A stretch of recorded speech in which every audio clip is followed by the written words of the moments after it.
السلام علیکم ورحمۃ اللہ وبرکاتہ۔ بسم اللہ الرحمن الرحیم۔ اسلام میں امیر کی اطاعت کی اہمیت۔ صحیح مسلم کی روایت ہے، حضرت ابو ہریرہ رضی اللہ تعالی عنہ سے روایت ہے کہ نبی کریم صلی اللہ علیہ وآلہ وسلم نے فرمایا، جو امیر کی اطاعت سے نکل گیا اس نے مسلمانوں کی جماعت چھوڑ دی اور اسی حال میں مرا تو وہ جاہلیت کی موت مرا۔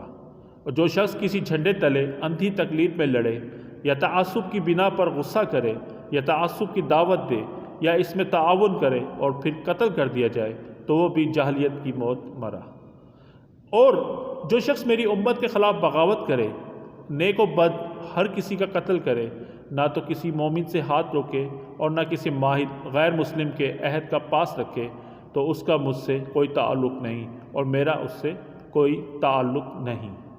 1400 سال سے مسلمانوں کی آپس کی لڑائیاں، حق پر قائم امیر سے بغاوتیں، تخت و تاج کے حصول اور دوسری دنیاوی مقاصد کے لیے کی جانے والی سازشیں، جنگیں اور بد عہدیاں سب اس حدیث کے مطابق جاہلیت کے زمرے میں آتی ہیں۔ خالصتاً علیٰ کلمۃ الحق کے لیے جنگ کرنے والے حکمران تو خلفائے راشدین کے علاوہ خال خال ہی ملتے ہیں۔ آج بھی مسلمان ممالک اور گروپوں کی آپس کی دشمنی نے ہمیں جاہلیت کے دور کی تکالیف میں مبتلا کر رکھا ہے۔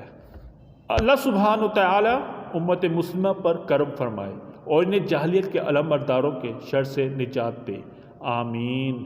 جزاکم اللہ خیرہ۔ ویڈیو پسند آئے تو چینل کو سبسکرائب کرنا مت بھولیے، ویڈیو کو شیئر کریں، لائک کریں اور اپنی قیمتی رائے سے ہمیں آگاہ کریں۔